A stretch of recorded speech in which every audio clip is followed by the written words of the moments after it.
Cyril had known since childhood that his fate was bound to Aryan Stormclaw, heir to the most powerful werewolf pack in the kingdom of Algeron. The knowledge hadn't come to him through traditional pack teachings or family expectations, but through the prophetic visions that had plagued his dreams since he was barely old enough to understand what they meant. The Munseers, as his bloodline was known, were revered throughout the werewolf territories for their ability to glimpse fragments of the future. Cyril's gift was particularly strong, manifesting in vivid dreams that showed him pivotal moments in the lives of those around him.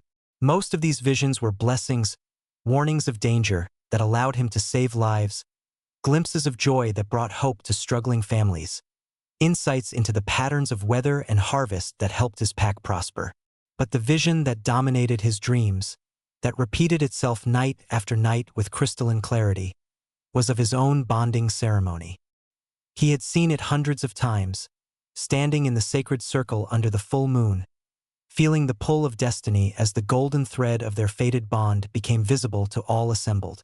He had seen Arian's face, beautiful and strong in the moonlight, had felt the surge of completion that would come when they finally accepted their connection.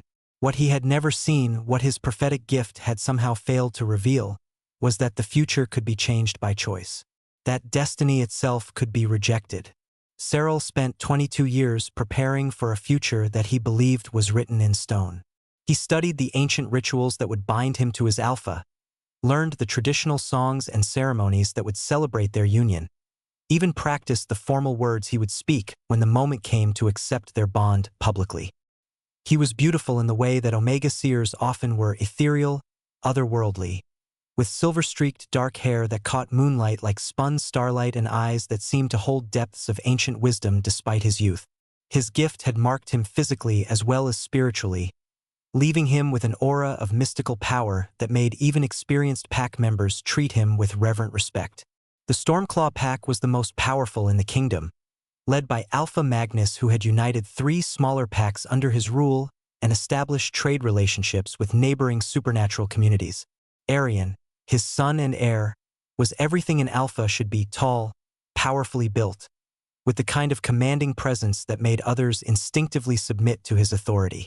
But Arian was also proud in a way that went beyond healthy confidence into something darker and more dangerous. He had been raised to believe that his bloodline made him superior to other werewolves, that his position as future pack leader gave him the right to make decisions for others without considering their feelings or desires. The bonding ceremony was scheduled for the night of the harvest moon, when the mystical energies that governed werewolf transformations were at their strongest. Representatives from dozens of packs had traveled to witness the union between the Stormclaw heir and the most gifted seer of his generation. It was meant to be a celebration that would strengthen alliances and herald a new era of prosperity for all werewolf territories. Cyril stood in the center of the sacred circle, wearing the traditional white robes that marked him as an unbonded Omega.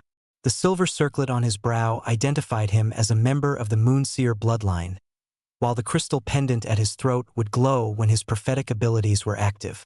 Around him, hundreds of werewolves from across the kingdom had gathered to witness what many considered the most important bonding ceremony in generations. The ritual began with the traditional invocations, calling upon the moon goddess to bless their union and guide their steps in the years to come.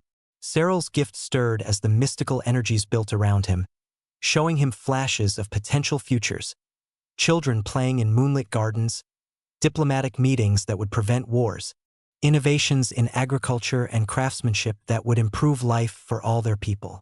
Then the moment came for the bond to manifest. Cyril felt the familiar tingling sensation that preceded his strongest visions, but this time it was different, more intense, more immediate. The golden thread of their fated connection began to shimmer into visibility, stretching across the circle to connect him with his destined mate. But instead of the joy and acceptance he had always envisioned, Cyril saw something else in Arian's eyes: disgust, rejection, a hatred so pure and cold that it hit him like a physical blow. "No," Arian's voice boomed across the sacred circle, loud enough for every werewolf present to hear clearly. "I will not bind myself to an Omega whose scent reminds me of fear and weakness. This is a mistake of fate itself." The words shattered something fundamental in Cyril's understanding of the world. His prophetic gift had never lied to him before, had never shown him futures that weren't possible. But here was proof that even the most vivid visions could be wrong, that destiny itself could be rejected by those with sufficient will and cruelty. "But I'm yours," Cyril whispered, his voice barely audible over the shocked murmurs of the assembled crowd. "The goddess chose us for each other. I've seen our future together. The children we'll have, the prosperity we'll bring to the kingdom." "Then your visions are as flawed as you are," Arian replied with contempt. "I need a mate who can stand beside me in battle, who can inspire respect rather than pity, who won't shame our bloodline with pathetic weakness." The Alpha strode across the circle with predatory grace, his greater height and bulk making Cyril seem fragile by comparison. When he reached the Omega, he grasped the golden thread of their bond, something that should have been impossible for anyone but the bonded pair to touch. "I reject this bond," Arian declared formally, his voice carrying the weight of absolute authority. "I reject this connection. I reject any claim you might have on my life or future, and I cast you out from among those worthy of an Alpha's protection." With a violent motion that made several spectators cry out in horror, Arian tore the golden thread apart. The severed pieces fell to the ground like dying stars, their light fading until nothing remained but ordinary moonlight and the echo of Cyril's anguished cry. The pain of a severed, fated bond was said to be unlike anything else in the supernatural world, but Cyril discovered that it was even worse when combined with the collapse of a prophetic gift that had been tied to that bond. Not only did he feel like half his soul had been ripped away, but the visions that had guided his entire life went silent, leaving him spiritually blind for the first time since childhood. "Remove him from the sacred circle," Arian commanded, turning his back on Cyril's collapsed form with casual indifference. "Let him go to those who live without honor, since he's proven himself unworthy of a place among his betters." Pack warriors moved forward to carry out their Alpha's command, lifting Cyril's convulsing body and carrying him beyond the boundaries of the ceremonial space. The crowd began to disperse, some muttering about the unprecedented nature of what they had witnessed, others expressing approval for Arian's decisive rejection of an apparently flawed bond. But it was Magnus Stormclaw himself who delivered the final blow to Cyril's shattered world. The pack leader approached where Cyril lay gasping in the dirt, his face set in lines of cold judgment. "Cyril Moonseer," he said formally, "you have brought shame upon your bloodline and confusion to our sacred ceremonies. Your presence among us is no longer welcome. You are hereby cast out from the Stormclaw territory and forbidden from claiming any connection to our pack or our allies." The exile sentence was delivered with the same casual authority as a weather report, as if destroying someone's entire life was no more significant than commenting on the likelihood of rain. Cyril tried to speak, to plead for understanding or at least compassion, but his voice emerged as nothing more than a broken whisper. "Your prophetic gift has clearly been corrupted," Magnus continued, "showing you false visions that contradict the wisdom of your betters. Perhaps in solitude you will learn to accept the truth of your unworthiness and find peace in isolation." As the pack leaders walked away, leaving Cyril alone in the darkness beyond the sacred circle, he felt the last of his childhood faith in justice and divine guidance crumble away. The goddess who was supposed to protect Omegas had abandoned him. The gift that was supposed to guide him had led him into humiliation. The future he had believed was destined had been revealed as nothing more than wishful thinking. He was broken, cast aside, forgotten by everyone who had once valued him for his prophetic abilities. But as he lay there on the cold ground, something began to stir in the depths of his despair. Not acceptance of his fate, but a quiet anger that whispered that perhaps the problem wasn't with him, but with a society that would allow such cruelty to be inflicted on one of its most vulnerable members. The moon set on the ruins of Cyril's old life, but it also rose on the beginning of something new, a journey that would take him far from everything he had known and ultimately teach him that sometimes the most powerful prophecy is the choice to survive. Chapter 2: The Wilderness of Exile. The borderlands between the werewolf territories and the demon realms were a harsh, unforgiving place where few creatures ventured willingly. It was here that Cyril found himself stumbling through scrubland and rocky outcroppings, his body still weak from the spiritual trauma of his severed bond, and his mind reeling from the loss of his prophetic gift. For 22 years, his visions had been as natural as breathing, providing guidance and warnings that helped him navigate the complexities of pack life. Now, for the first time since childhood, he was spiritually blind, cut off from the mystical currents that had once shown him glimpses of possible futures. The silence in his mind was almost more painful than the physical ache of his severed bond. He had grown accustomed to the constant whisper of potential outcomes, the gentle nudges that warned him of danger or guided him toward beneficial choices. Without that guidance, every decision felt monumentally difficult, every step forward fraught with uncertainty. He survived the first few days on pure stubbornness, drinking from muddy streams and foraging for berries and edible roots. His noble upbringing had included some wilderness survival training, but the theoretical knowledge proved woefully inadequate when faced with the reality of living rough in hostile territory. The nights were the worst. Without proper shelter or warm clothing, he was forced to huddle against rocks or in shallow caves, trying to conserve body heat while fighting off the despair that threatened to overwhelm him. The physical discomfort was manageable, but the emotional isolation was crushing. For his entire life, Cyril had been valued for his gift, treated with respect and even reverence by pack members who saw him as a conduit to divine wisdom. Now he was nothing, a broken omega with no purpose, no value, no reason for existing. The prophetic visions that had once shown him helping others, preventing tragedies, guiding important decisions, were gone forever. It was during his second week in the borderlands that his gift suddenly, violently reactivated. He was searching for water near a dried riverbed when the vision hit him like a physical blow, dropping him to his knees as images flooded his consciousness with overwhelming intensity. He saw darkness spreading across the land like a living thing, swallowing cities and forests alike. He saw creatures of shadow and flame pouring through rifts in reality, bringing death and chaos to everything they touched. He saw werewolf packs scattered and broken, their warriors falling before enemies they couldn't understand or defeat. But most terrifying of all, he saw himself at the center of it all, not as a victim, but as a catalyst.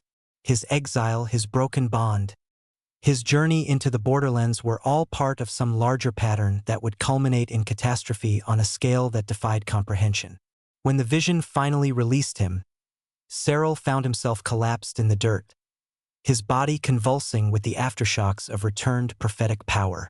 But this was different from his childhood gift, rawer and more painful, as if the trauma of his severed bond had fundamentally changed the nature of his abilities.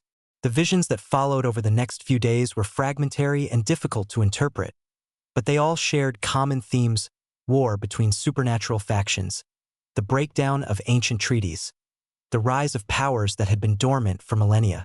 And always, he saw glimpses of his own future intertwined with these apocalyptic events. The knowledge was too much to bear alone, too significant to ignore, but there was no one to share it with. He was an exile, cut off from the communities that might have heeded his warnings, branded as corrupted and untrustworthy by the very people who most needed to understand what was coming. It was this combination of renewed purpose and crushing isolation that finally drove him beyond the limits of his endurance. 3 weeks into his exile, Cyril collapsed near a rocky outcropping, his body finally succumbing to malnutrition, exposure, and the spiritual strain of processing apocalyptic visions without proper training or support.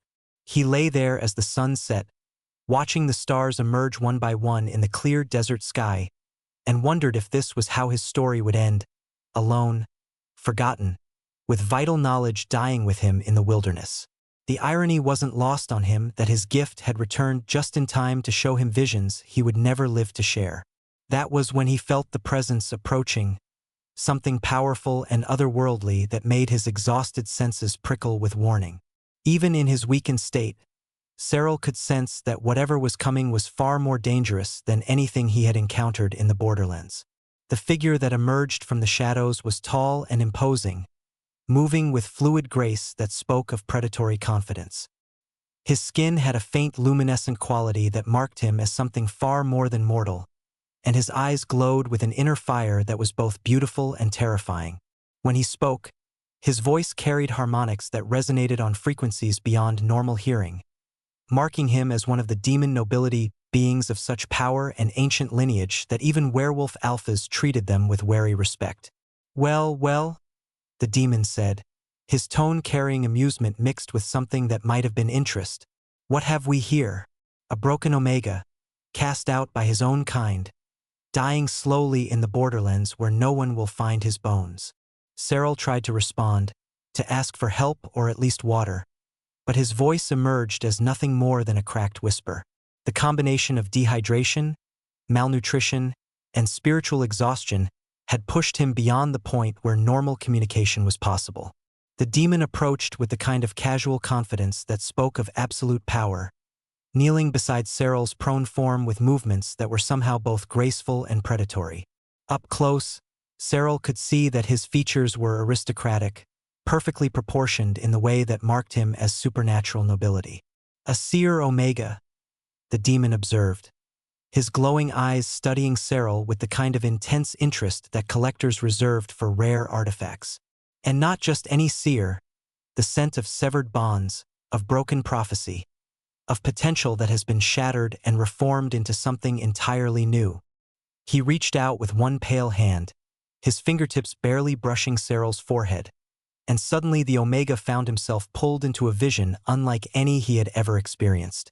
Instead of seeing possible futures, he was experiencing the demon's memories, millennia of existence, wars between supernatural factions, the rise and fall of kingdoms, the endless cycle of power and corruption that defined immortal politics. "Fascinating," the demon murmured, his mental voice echoing in Cyril's consciousness. "Your gift has evolved, become something unprecedented. The trauma of your rejection has transformed your prophetic abilities into something that could be extraordinarily useful." When the mental connection ended, leaving Cyril gasping and disoriented, the demon was studying him with renewed interest. "I am Chiron of the Blood Peaks," he said formally, "Lord of the Crimson Pass and heir to the throne of the Western Demon Courts. And you, broken little Omega, are exactly what I've been looking for." Before Cyril could process what those words meant, Chiron was lifting him with surprising gentleness, cradling his weakened form against a chest that radiated warmth like a banked fire. "Your old life is over," the demon said as shadows began to gather around them, preparing for transportation through mystical means that Cyril couldn't begin to understand. "But your new life is just beginning. You will serve me, use your evolved gift for my purposes, and in return, I will ensure that you never want for anything again." As the world dissolved into darkness and they began to travel through pathways that existed between dimensions, Cyril felt a mixture of terror and relief. He was no longer dying alone in the wilderness, but he had traded potential death for certain enslavement. Still, as consciousness faded and he felt himself being carried toward an uncertain future, Cyril couldn't help but think that slavery to a powerful demon lord had to be better than dying forgotten in the borderlands. At least he hoped it would be. Chapter 3. The Crimson Keep.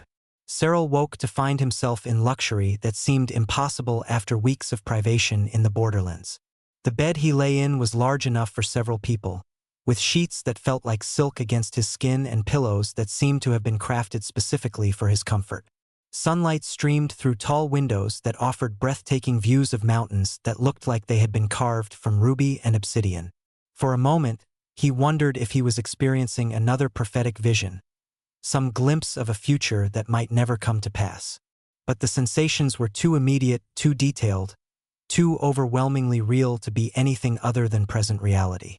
A soft knock on the door interrupted his attempts to process his new circumstances. The figure who entered was clearly not human, though Cyril couldn't immediately identify what species he might be. He was tall and elegant, with features that seemed to shift slightly when viewed from different angles, as if he existed partially in dimensions that normal eyes couldn't perceive. "Lord Chiron instructed me to ensure that you received proper care," the being said, his voice carrying cultured tones that spoke of centuries of service to supernatural nobility. "I am Valdris, steward of the Crimson Keep. If you require anything for your comfort or recovery, you need only ask." Cyril struggled to sit up, his body still weak from his ordeal in the Borderlands. Where am I? What does Lord Chiron want from me? You are in the Crimson Keep, Lord Charon's primary residence in the Blood Peak Mountains, Valdris replied. As for what he wants from you, that is not for me to say.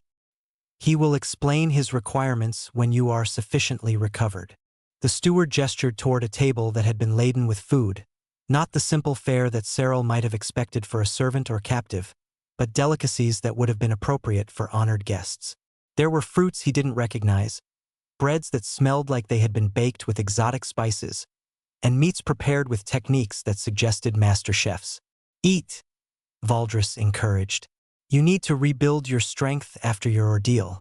Lord Chiron values useful servants, and you will be far more useful to him healthy than weakened by malnutrition. The casual reference to his status as a servant drove home the reality of his situation. He was no longer a respected member of werewolf society, no longer someone whose prophetic gift made him valuable in his own right. He was property now, owned by a demon lord who had purchased him for purposes that remained unclear. But despite the fundamental change in his circumstances, Cyril found himself feeling something he hadn't experienced since his rejection, a sense of security. The room was warm and comfortable, the food was abundant and well-prepared, and Valdris treated him with courtesy rather than contempt. It was more consideration than he had received from his own pack in the aftermath of his severed bond. Over the following days, as his strength gradually returned, Cyril began to explore the limits of his new existence. The Crimson Keep was vast, built into the living rock of the mountains with architecture that seemed to defy conventional understanding of structural engineering. Corridors twisted through the mountain in patterns that sometimes seemed to lead upward and downward simultaneously. Rooms opened onto gardens that couldn't possibly exist at such altitude, filled with plants that glowed with their own inner light. Most remarkably, he was not confined to his quarters or restricted in his movements within the keep. He could wander the halls freely, visit the libraries and workshops, even spend time in the gardens without any apparent supervision. It was a degree of freedom that seemed inconsistent with his status as property. But it was also freedom within very specific boundaries. When he approached the main gates of the keep, he found himself turned back by forces he couldn't see or understand. The message was clear: he was free to move within Charon's domain, but leaving was not an option. It was during his exploration of the keep's extensive libraries that Cyril first encountered other residents of the demonic stronghold. Unlike the isolated fortresses described in werewolf legends, the Crimson Keep was home to dozens of beings from various supernatural species. There were demons of different ranks and abilities, but also vampires, fae, and even a few werewolves who had apparently found sanctuary or employment in Charon's service. What struck him most about these residents was how normal they seemed. They went about their daily activities with the kind of routine contentment that characterized any well-functioning community. There was no sense of oppression or fear, no indication that they were being held against their will or treated as expendable resources. "You look confused," a voice said behind him as he stood in one of the libraries, trying to reconcile what he was seeing with everything he had been taught about demon lords and their treatment of subordinates. Cyril turned to find a young vampire watching him with curious interest. The vampire was probably only a few decades old, still young enough to retain much of his human appearance, though his pale skin and predatory grace marked him clearly as something other than mortal. "I'm Marcus," the vampire continued with a friendly smile that showed just a hint of fong. "I've been here about 15 years, ever since Lord Chiron offered me sanctuary after my own clan cast me out for refusing to participate in their less savory activities." "Sanctuary?" Cyril asked, latching onto the word. "Not servitude?" Marcus laughed, the sound genuinely amused rather than bitter. "Oh, we all contribute to the keep's operations in various ways. I help maintain the magical protections that keep this place hidden from hostile forces. Others work in the kitchens, the workshops, the agricultural terraces. But it's not slavery, it's community." He gestured toward the other beings who were quietly going about their business in the library, reading, researching, copying texts that looked ancient and valuable. "Lord Chiron has a reputation for being ruthless and dangerous," And that's not entirely undeserved, Marcus continued. But he's also fair, protective of those who serve him loyally, and surprisingly generous with those who prove their worth. And if someone proves themselves worthless? Cyril asked. Then they're asked to leave, Marcus replied simply. Chiron doesn't keep dead weight around, but he doesn't torture or execute people for failing to meet his standards either. He just finds them somewhere else to go and makes sure they have the resources to survive. It was a remarkably civilized approach for someone who was supposed to be a ruthless demon lord, and Cyril found himself wondering what other assumptions about Chiron might prove to be inaccurate. His question was answered that evening when he was finally summoned to meet with his new master. Valdris came to collect him after dinner, leading him through corridors he hadn't explored before to a chamber that was clearly designed for formal audiences. Chiron sat behind a desk that looked like it had been carved from a single massive gemstone, reviewing documents that were covered in scripts from multiple languages. He looked up as Cyril entered, those glowing eyes studying him with the same intense interest they had shown in the Borderlands. "You're looking much better," Chiron observed, his voice carrying the same harmonics that marked him as supernatural nobility. "Valdris tells me you've been exploring the keep, getting to know some of your fellow residents." "Yes, my lord," Cyril replied, falling back on the formal courtesy he had learned during his noble upbringing. "Thank you for your hospitality." Chiron smiled, the expression transforming his aristocratic features into something almost warm. "Hospitality implies that you're a guest who will eventually leave. That's not quite accurate, is it?" The question hung in the air between them, and Cyril realized this was the moment when the terms of his new existence would be established. Everything up to this point had been recovery and evaluation. Now came the negotiation of his actual role. "What do you want from me?" Cyril asked, deciding that direct honesty was preferable to elaborate pretense. "Your gift," Chiron replied without hesitation. "Your evolved prophetic abilities, refined by trauma into something far more powerful than traditional werewolf foresight. I want you to use those abilities in service to my goals and the protection of my domain. And in return? In return, you'll have safety, comfort, purpose, and the opportunity to develop your abilities under proper guidance," Chiron said. "You'll be valued for what you can contribute rather than diminished for what others perceive as weakness."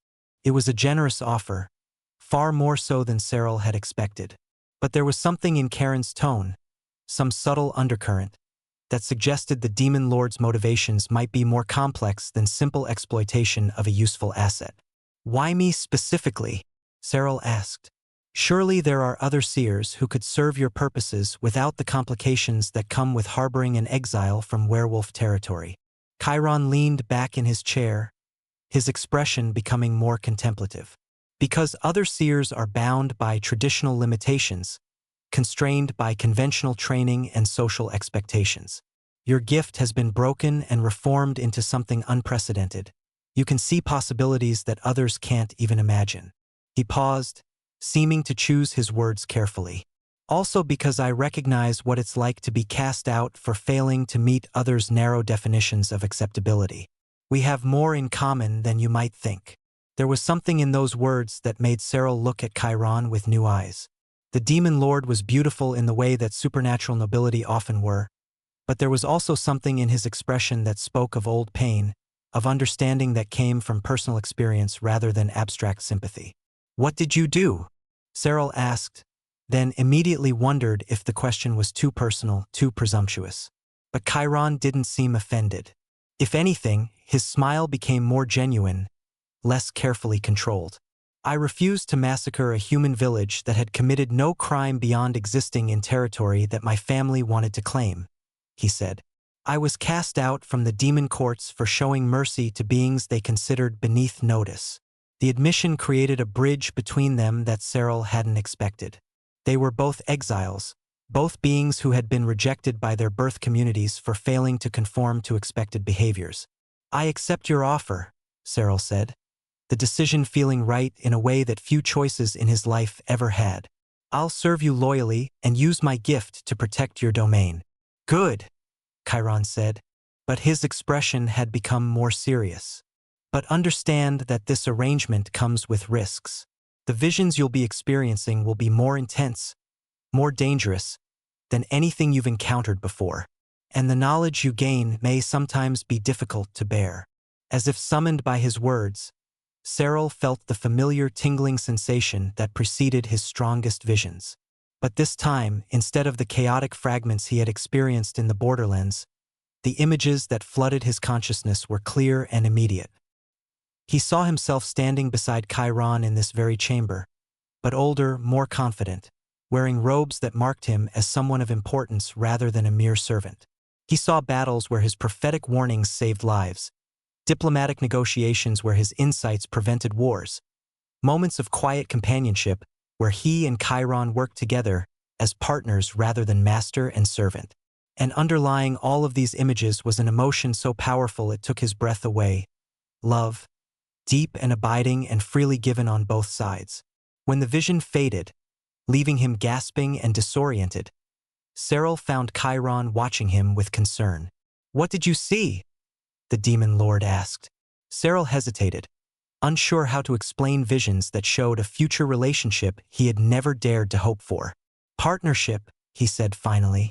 "Mutual respect. Something that grows beyond mere service into something deeper." Charon's eyes widened slightly, and for a moment his carefully maintained composure slipped, revealing surprise and something that might have been hope. "The future is not fixed," he said carefully. "Visions show possibilities, not certainties." "I know," Cyril replied, "but some possibilities are worth working toward." As they looked at each other across the gemstone desk, both aware that something significant had shifted between them, Cyril felt the first genuine hope he had experienced since his exile began. Maybe his story wasn't over after all. Maybe this was just the beginning of something that could be extraordinary. Chapter 4: Building Trust. The weeks that followed established a routine unlike anything Cyril had experienced in his previous life. His days began with private sessions with Chiron, learning to harness and direct his evolved prophetic abilities under the demon lord's careful guidance. Unlike the passive visions that had characterized his childhood gift, his new abilities required active engagement and conscious control. Prophecy is not about seeing a single fixed future, Chiron explained during one of their morning lessons, his patient tone at odds with his fearsome reputation. It's about understanding the currents of probability, the way individual choices ripple outward to create cascading effects. They worked in a chamber high in the keep's central tower, surrounded by crystals and mirrors that helped focus mystical energies. Chiron had created a space that was both functional and beautiful, with comfortable seating and ambient lighting that made the intensive training sessions feel more like scholarly collaboration than master-servant instruction. "Your gift has evolved beyond traditional werewolf prophecy," Chiron continued, moving to stand behind Cyril's chair, his hands resting lightly on the Omega's shoulders. "The trauma of your severed bond broke down the limitations that constrained your abilities, allowing them to develop along entirely new paths." The casual physical contact sent warmth spreading through Cyril's chest, but he tried to focus on the lesson rather than his growing attraction to his mentor. "What kind of limitations?" "Traditional seers are bound by species-specific constraints," Chiron explained, his hands beginning to glow with soft energy that helped stabilize Cyril's mental state during vision quests. "They can usually only see futures that involve their own kind, or events that will directly impact their immediate community. But your abilities now transcend those boundaries." To demonstrate, he guided Cyril through a series of exercises designed to test the range and specificity of his enhanced gift. Instead of the random, uncontrolled visions he had experienced in the Borderlands, Cyril found he could now direct his attention toward specific questions or concerns, seeking information that would be useful for practical decision-making. "Try focusing on the trade negotiations with the vampire courts," Chiron suggested, his voice taking on the kind of resonant quality that helped guide Cyril's consciousness into the proper state for prophetic work. "Look for potential complications or opportunities that might not be obvious from conventional intelligence." Cyril closed his eyes and let his awareness expand beyond the confines of his physical body, reaching out along the mystical currents that connected all living beings. The sensation was different from his old gift, more controlled, more precise, but also more demanding in terms of mental energy and spiritual focus. The visions that came were crystal clear, showing him scenes from the vampire court's private discussions about their upcoming negotiations with Chiron. He saw their genuine desire for alliance, but also their concerns about appearing weak to other supernatural factions. He witnessed private conversations where they debated whether to reveal the full extent of their recent territorial losses to werewolf raiders. When his awareness returned to the tower chamber, Cyril found Chiron watching him with intense interest. "They're more desperate than they're letting on," Cyril reported. "The werewolf raids have cost them 3 major settlements, and they're facing internal challenges from younger vampires who think the current leadership is too passive. They need this alliance more than you do, but they're afraid that admitting their weakness will result in unfavorable terms." Karen's smile was brilliant, transforming his aristocratic features with genuine pleasure. "Excellent. That information will allow me to structure the negotiations in a way that gives them what they need while securing better terms for our own interests." It was exactly the kind of practical application that made Cyril's gift valuable. But more importantly, it was the beginning of a partnership that went beyond simple master-servant relationships. Chiron didn't just use his information, he explained how it would be applied, taught him to understand the broader context of supernatural politics, treated him as a collaborator rather than a tool. Their afternoon sessions were devoted to more general education, filling in the gaps in Cyril's knowledge about demon culture, interspecies relations, and the complex web of alliances and rivalries that shaped supernatural society. Chiron proved to be an excellent teacher, patient with Cyril's questions and generous with explanations that went far beyond what would have been necessary for a mere servant. "The werewolf territories are more isolated than most packs realize," Chiron said one afternoon as they studied maps that showed the full scope of supernatural political divisions. "Their focus on internal pack dynamics and territorial disputes has left them vulnerable to manipulation by more sophisticated powers." "Like the demon courts?" Cyril asked. "Among others," Chiron confirmed. "The vampire clans, the Fey nobility, even some of the more organized human supernatural research groups have been exploiting werewolf isolationism for decades." He traced patterns on the map that showed trade routes, military movements, and diplomatic connections that painted a picture far more complex than anything Cyril had learned during his werewolf education. "That's one of the reasons I value your perspective so highly," Chiron continued. "You understand werewolf culture from the inside, but your exile has freed you from the limitations of pack thinking. You can see patterns that pure outsiders would miss, but also recognize opportunities that insiders would be too constrained to exploit." The evenings were Cyril's favorite part of each day, when the formal lessons ended and he was free to explore the keep's extensive facilities or spend time with its other residents. But increasingly, he found himself drawn back to Karen's private quarters, where the demon lord would be reading, working on correspondence, or simply enjoying the peaceful solitude of his personal space. At first, these visits were tentative, uncertain. Cyril wasn't sure whether his presence would be welcome when Chiron wasn't actively working with him on prophetic or educational matters. But the demon lord always greeted him warmly, setting aside whatever he was doing to focus on conversation or shared activities. "You don't have to entertain me," Cyril said one evening when he realized that Chiron had put down an important-looking document to talk with him. "I don't want to interfere with your other responsibilities." "You're not interfering," Chiron replied, his tone suggesting genuine pleasure in Cyril's company. "I've spent centuries managing demon court politics and territorial disputes. The opportunity for conversation with someone who brings fresh perspectives is more valuable than you might realize." They talked about everything and nothing: philosophical questions about the nature of prophecy and free will, practical observations about the keep's residents and their various projects, personal reflections on their respective experiences with exile and rejection. Chiron proved to be surprisingly willing to share details about his own past, his family's reaction to his merciful tendencies, the lonely years he had spent building his independent domain after being cast out from traditional demon society. "I sometimes wonder if I made the right choice," Chiron admitted one evening as they sat together in his private study, a fire crackling in the hearth while rain drummed against the windows. "Whether showing mercy to those humans was worth losing my place in the demon courts, my connection to my birth family, my chance at a traditional life. Do you regret it? Cyril asked. Chiron was quiet for a long moment, his glowing eyes distant with memory. I regret the loneliness, he said finally. I regret the isolation, the way other demons look at me as if I'm somehow corrupted by my compassion. But I don't regret saving those lives, and I don't regret building something here that operates on principles I can be proud of. There was something in his voice, some note of uncertainty, that made Cyril realize that even powerful demon lords could struggle with self-doubt and the need for validation. You built something extraordinary here, Cyril said softly. I've never seen a supernatural community that operates with such genuine cooperation and mutual respect. The beings who live here aren't just safe, they're happy. Thank you, Chiron said, and the simple words carried more emotional weight than elaborate praise from other sources would have.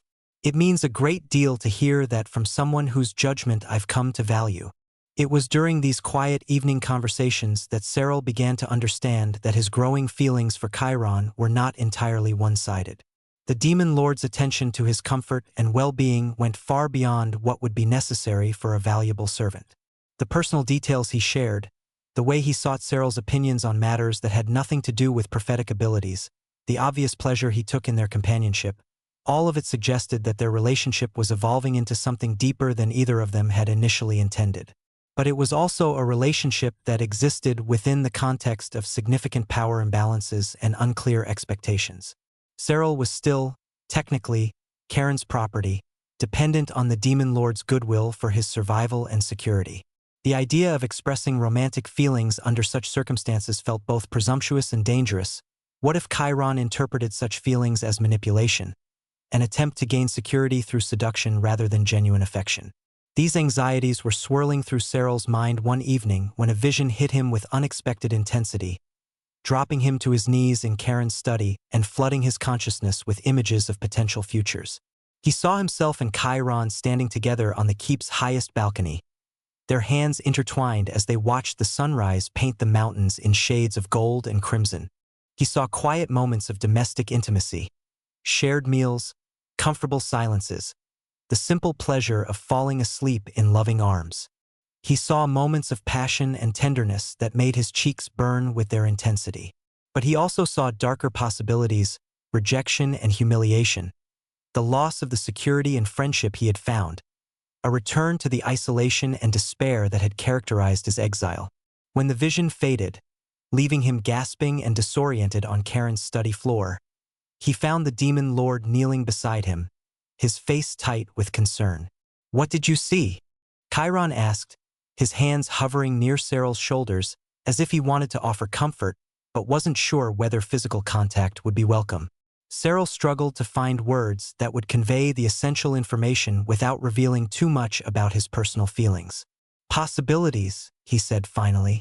Different paths our relationship could take, depending on choices we haven't made yet. What kind of choices? The question hung in the air between them, charged with unspoken implications. Cyril realized that this was the moment when their relationship would either evolve into something deeper or be permanently defined as master and servant with no possibility of change. The choice to see each other as equals rather than master and property, he said carefully. The choice to acknowledge that friendship has grown into something deeper. The choice to risk vulnerability for the sake of genuine connection. Charon's eyes widened slightly, and Cyril could see him processing the implications of what had just been said. When he spoke, his voice was softer than usual, almost hesitant. And what did those visions suggest about the likely outcomes of such choices? That they're possible, Cyril replied. Not certain, but possible. And that some possibilities are worth the risks involved. For a long moment, they looked at each other in silence, both aware that they stood at a crossroads that would determine the future of their relationship. Finally, Chiron reached out and gently helped Cyril to his feet, his touch lingering longer than strictly necessary. Perhaps, he said softly, we should explore some of those possibilities. Chapter 5. The Garden of Understanding. The shift in their relationship was subtle at first, marked more by what changed in the spaces between words than by any dramatic declarations or gestures. Chiron began including Cyril in decisions that went beyond the prophetic guidance he had been hired to provide, asking for his opinions on matters of keep administration, territorial defense, and diplomatic strategy. The Fey delegation is requesting a formal audience next week, Chiron said one morning as they reviewed correspondence in his private study. They claim to be interested in establishing trade relationships, but I suspect their true motives are more complex. Instead of simply asking Cyril to use his prophetic abilities to investigate the delegation's intentions, Chiron spread out diplomatic papers and territorial maps, inviting him to analyze the situation from multiple angles. "What do you think they really want?" he asked, his tone suggesting genuine curiosity about Cyril's political insights rather than just his supernatural abilities. Cyril studied the documents, drawing on everything he had learned about Fey culture and supernatural politics during their afternoon lessons. "They're testing you," he said finally. "The Fey courts have been watching how you handle relationships with other supernatural factions, evaluating whether you represent a threat or an opportunity. Go on. The trade proposal is legitimate, but it's also a cover for intelligence gathering," Cyril continued, warming to the analysis. "They want to understand your military capabilities, your economic resources, your potential as an ally or enemy. How you handle this meeting will influence their long-term strategy toward demon territories." Karen's smile was warm and approving. "Excellent reasoning. So how would you suggest we approach the negotiations?" The conversation that followed was a genuine collaboration, with both of them contributing ideas and strategies based on their respective areas of expertise. It was the kind of partnership that Cyril had never experienced before, not the deference expected of an omega toward an alpha, not the utilitarian relationship between master and servant, but genuine intellectual equality. Their evening conversations also took on new dimensions as the boundaries between professional collaboration and personal intimacy began to blur. They talked about their hopes for the future, their fears about the changing supernatural political landscape, their shared experiences of exile, and the complex process of building new identities after rejection by their birth communities. "I used to think that being cast out was the worst thing that could happen to me," Cyril admitted one evening as they walked together through the keep's terraced gardens. "I thought it meant I was fundamentally flawed, unworthy of love or belonging. And now?" Chiron asked, his voice gentle in the soft light of the magical plants that illuminated their path. "Now I think it was necessary," Cyril said, pausing beside a fountain that cast dancing reflections on the garden walls. "I had to lose everything I thought I wanted before I could find what I actually needed." They stood together in comfortable silence, watching the interplay of light and water while night-blooming flowers released their subtle fragrances into the warm air. The garden was beautiful, but Cyril found himself more aware of Karen's presence beside him. The way moonlight caught the aristocratic planes of his face, the casual grace of his movements, the sense of contained power that made him seem larger than his physical form. "What did you need?" Chiron asked eventually, his voice barely above a whisper. "Someone who sees me for who I am rather than what I represent," Cyril replied without hesitation. "Someone who values my thoughts and opinions rather than just my prophetic abilities. Someone who treats me as an equal rather than a possession to be managed." He turned to face Chiron directly, suddenly brave enough to be completely honest about his feelings. "Someone like you." The admission hung in the air between them, vulnerable and dangerous and absolutely true. Karen's expression shifted through several emotions: surprise, consideration, and something that might have been hope. "Cyril," he said carefully, "you know that your position here, your security and safety, aren't dependent on reciprocating any feelings I might have. If this conversation is making you uncomfortable, if you feel pressured—" "I don't feel pressured," Cyril interrupted gently. "I feel hopeful. For the first time since my exile began, I feel like I might have found someone who could care about me for reasons that have nothing to do with duty or prophecy or political advantage." Chiron reached out slowly, giving Cyril plenty of time to step back if he wanted to, and cupped his face with hands that were surprisingly warm despite their supernatural nature. "I do care about you," he said softly, "more than I've cared about anyone in centuries. But I need you to understand that if we pursue this, if we become something more than master and servant, It will change everything about your situation here. How? You'll no longer be my property or my employee, Chiron explained. You'll be my partner, my equal in all things. That means you'll share in both the benefits and the dangers of my position, become a target for my enemies as well as a beneficiary of my resources. The implications were significant, but Cyril found that the prospect of genuine partnership far outweighed any concerns about increased danger. I'm willing to accept those risks, he said. Are you? Instead of answering with words, Chiron leaned down and kissed him, a gentle brush of lips that somehow managed to convey both tender affection and barely restrained passion. When they broke apart, both were breathing harder, and Cyril could see his own wonder reflected in Karen's glowing eyes. Yes, Chiron whispered against his lips. I'm willing to risk everything for the chance to build something real with you. What followed was the most beautiful courtship Cyril could have imagined, built on a foundation of genuine friendship and mutual respect that made every gesture more meaningful. Chiron pursued him with the patient intensity of someone who had learned that the best things in life were worth waiting for, creating moments of intimacy and connection that were tailored specifically to Cyril's comfort and desires. There were picnics in hidden corners of the gardens, where they could talk for hours without interruption. There were collaborative projects that combined Cyril's prophetic insights with Karen's extensive knowledge of supernatural politics. There were quiet evenings spent reading together in comfortable silence, simply enjoying each other's presence. But perhaps most importantly, there were conversations about their respective pasts, their hopes for the future, and the complex process of learning to trust again after being hurt by those who should have protected them. My family couldn't understand why I would risk everything for the sake of humans they considered insignificant, Chiron said one evening as they sat together on a balcony overlooking the keep's main courtyard. They saw my mercy as weakness, my compassion as corruption. Do you think they were right? Cyril asked, genuinely curious about Karen's perspective on the choices that had shaped his life. I think they were afraid, Chiron replied after considering the question carefully. Afraid that showing mercy to those they considered inferior would somehow diminish their own power, that acknowledging the value of beings outside their immediate circle would force them to reconsider their entire worldview. He paused, his expression distant with memory. But I've learned that real strength comes from choosing compassion even when it's difficult, from building rather than destroying, from protecting those who can't protect themselves.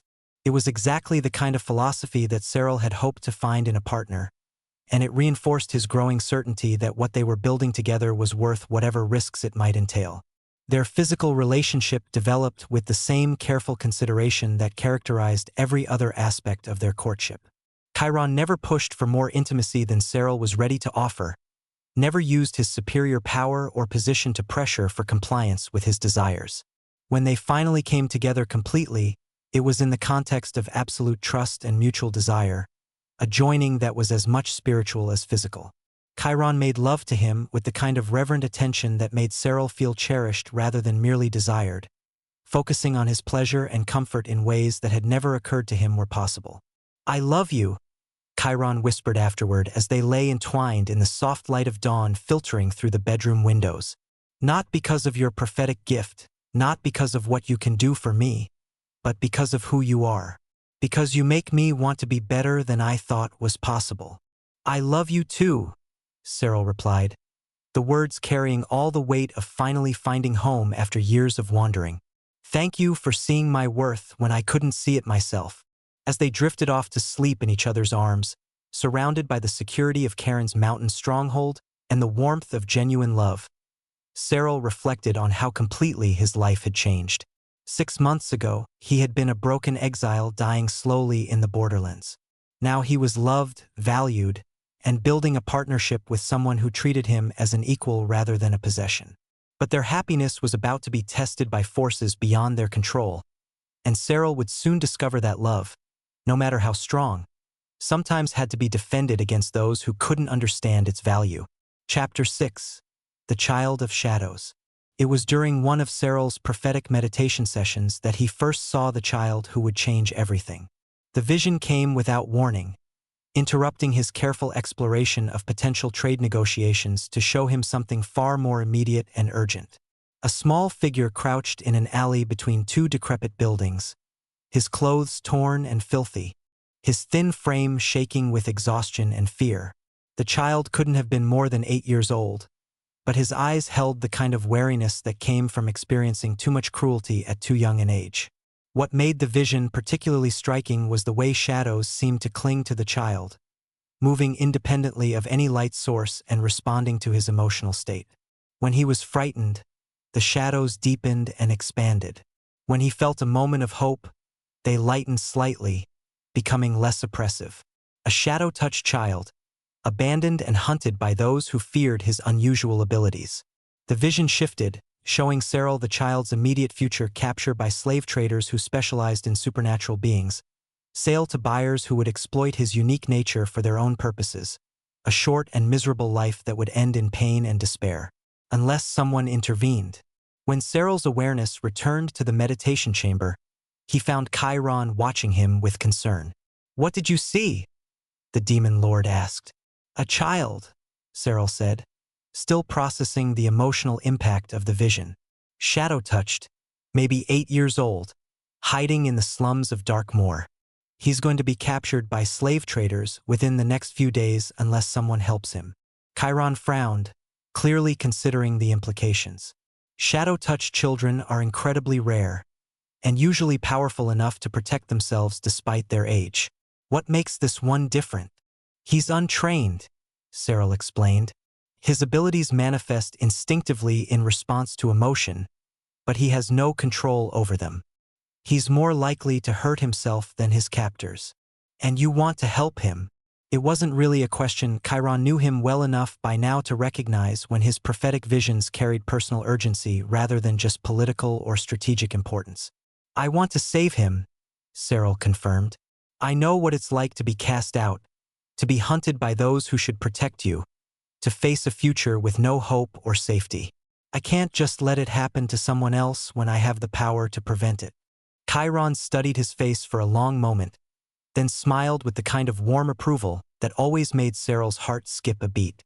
"Then we'll save him," he said simply.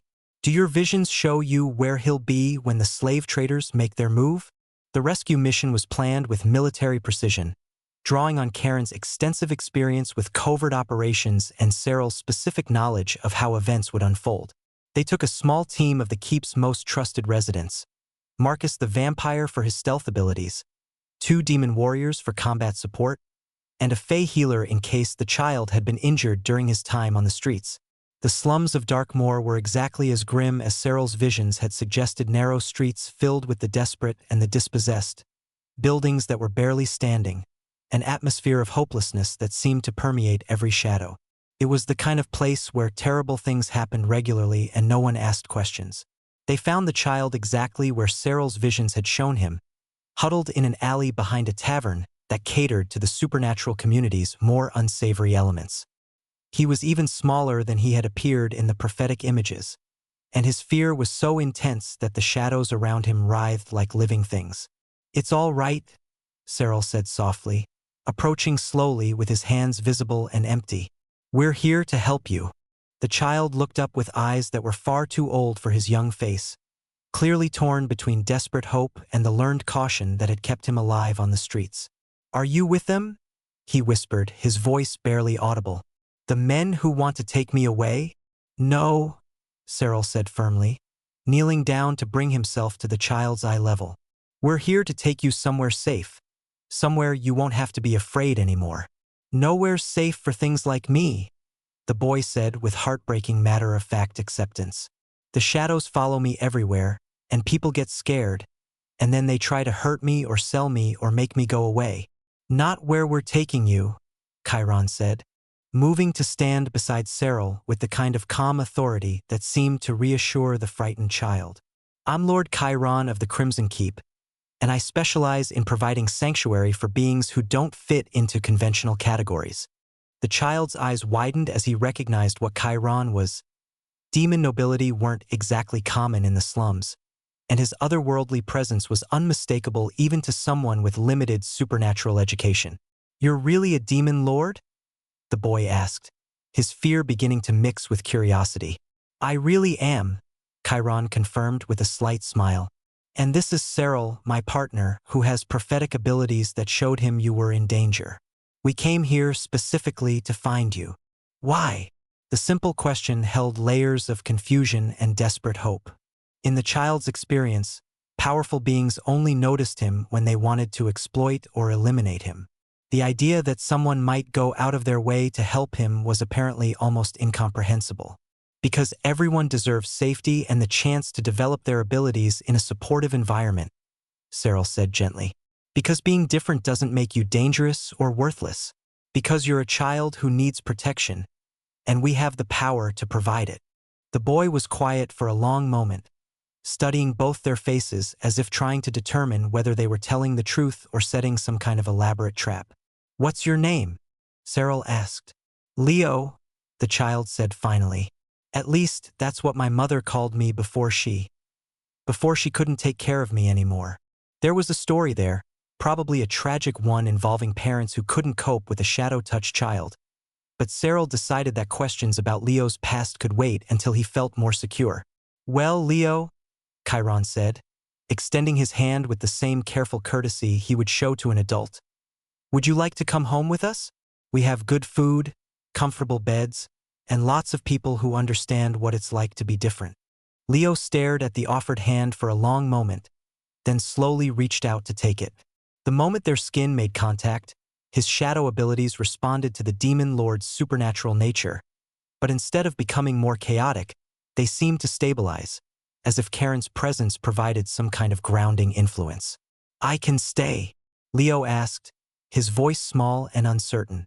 Even if the shadows do scary things sometimes? Especially then, Cyril said firmly. We'll help you learn to control your abilities so they won't be scary anymore.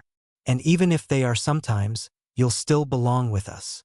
The journey back to the Crimson Keep was uneventful, but Leo spent most of it staring out the carriage windows with the kind of wonder that suggested he had never seen landscape that wasn't urban and decaying. When they finally arrived at the mountain stronghold, his reaction was pure amazement. It's beautiful, he breathed, taking in the crystalline architecture and the gardens that seemed to grow from living stone. It's like something from a fairy tale. It's your home now, Chiron said, and something in his tone suggested that he was as affected by Leo's wonder as Cyril was. Would you like to see your room?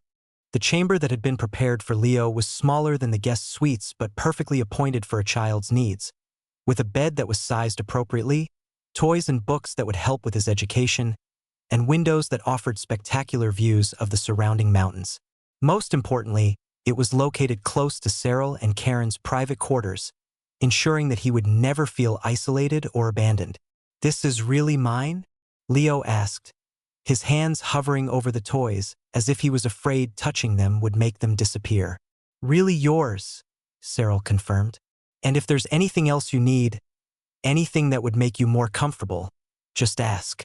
That first night, Leo had nightmares that manifested as shadow storms throughout his room. Dark tendrils that lashed out at imaginary threats and filled the space with the kind of chaotic energy that could be dangerous to anyone who tried to intervene. But when Cyril and Chiron arrived in response to his cries, they didn't try to suppress his abilities or restrain him. Instead, Chiron used his own supernatural nature to create a stable energy field that contained the shadow manifestations without fighting them, while Cyril sat on the edge of Leo's bed and spoke to him in the kind of soothing tones that gradually brought the child back to full wakefulness. It's all right, Cyril said softly, stroking Leo's hair while the shadows slowly settled back to normal patterns. You're safe now. The nightmares can't hurt you here. I'm sorry, Leo whispered, tears streaming down his face. I didn't mean to make the shadows do that. I can't control them when I'm scared. You don't need to apologize, Chiron said gently, settling into a chair beside the bed with the clear intention of staying until Leo felt secure enough to sleep again. Your abilities are part of who you are, not something to be ashamed of. We'll help you learn to work with them instead of being afraid of them. You're not angry that I woke you up? Of course not, Cyril said. Taking care of you is our responsibility now, and that includes helping you through difficult nights. Your family, Leo. Family doesn't abandon each other just because things get challenging. The word family seemed to strike Leo with particular force, and he stared at both of them with the kind of desperate hope that suggested he had never dared to believe he might belong somewhere again. Really? I can be part of your family? You already are, Chiron said simply. From the moment we decided to bring you home with us, you became our responsibility and our privilege to protect and care for. As they settled Leo back to sleep, Cyril felt something shift in his understanding of his relationship with Chiron. They had been partners, lovers, collaborators in the important work of managing supernatural politics. But now they were something more: parents, guardians, protectors of a child who had no one else in the world. The addition of Leo to their household changed the dynamics of their daily routine in ways that were both challenging and deeply satisfying. Leo needed education, not just in basic academic subjects but in understanding and controlling his shadow abilities. He needed emotional support as he processed the trauma of his early life and learned to trust that his new home was permanent. Most importantly, he needed the kind of patient, consistent love that would help him develop into a confident, capable young man. Both Cyril and Chiron threw themselves into their new parental roles with enthusiasm. Chiron used his extensive knowledge of supernatural abilities to design training exercises that would help Leo develop better control over his shadow manipulation. Cyril drew on his own experiences with supernatural gifts to provide emotional support and understanding when Leo struggled with the isolation that often came with unusual abilities. But perhaps most importantly, they created an environment where Leo could be exactly who he was without fear of rejection or abandonment. His shadow abilities were treated as interesting and valuable rather than frightening or shameful. His questions were answered with patience rather than dismissed as bothersome. His emotional needs were met with understanding rather than frustration. "I love you," Leo said one evening about a month after his arrival.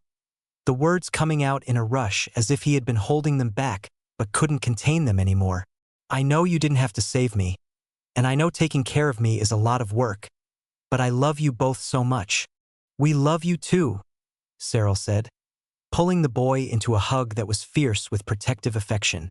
"More than you can possibly imagine.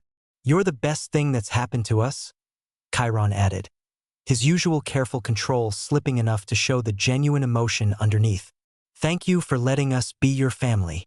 As they tucked Leo into bed that night, Cyril reflected on how much their lives had changed since the child's arrival. They were no longer just a couple building a relationship in the isolated safety of Karen's mountain stronghold. They were a family with all the responsibilities and joys that entailed. But their happiness was about to be tested once again, as forces from Cyril's past prepared to challenge not just their relationship, but their right to exist as a family at all. The war that was coming would test everything they had built together, and prove whether love really could triumph over the hatred and prejudice that had driven them both into exile. Chapter 7: Gathering Storm. The attack came without warning on a crisp autumn morning when Leo was practicing his shadow manipulation exercises in the keep's central courtyard. Cyril's prophetic abilities, which had grown stronger and more precise under Karen's guidance, had somehow failed to detect the approaching threat until it was almost too late. The first sign of danger was Leo's sudden loss of control over his abilities, shadows exploding outward from his small form in chaotic spirals that spoke of terror rather than the focused exercises he had been working on. Then came the war horns, echoing off the mountain peaks with the distinctive patterns that marked them as werewolf battle signals. Cyril ran to the courtyard windows, his heart sinking as he saw the forces arrayed against them. 3 full packs had somehow managed to approach the Crimson Keep without detection. Their warriors spread across the approaches in formation that spoke of careful planning and coordination. At their head rode figures he recognized despite the years that had passed since his exile, members of the Stormclaw pack leadership, including Alpha Magnus himself. But it was the banner they carried that made his blood run cold. The silver moon and broken chain that was traditionally used to mark enemies of werewolf law, beings whose very existence was considered an affront to natural order. "Chiron," Cyril called, his voice carrying the urgent tone that their household had learned to associate with prophetic warnings. The demon lord appeared within seconds, his supernatural senses having already detected the approaching threat. But instead of the battle-ready aggression Cyril might have expected, Karen's expression was carefully controlled, almost diplomatic. "How many?" he asked, moving to look out at the assembled forces. At least 300 warriors, possibly more, Cyril reported. Magnus Stormclaw is leading them personally, along with representatives from the other major packs. Karen's eyes glowed slightly as he assessed the tactical situation, but his voice remained calm. They've come to parley as much as to fight.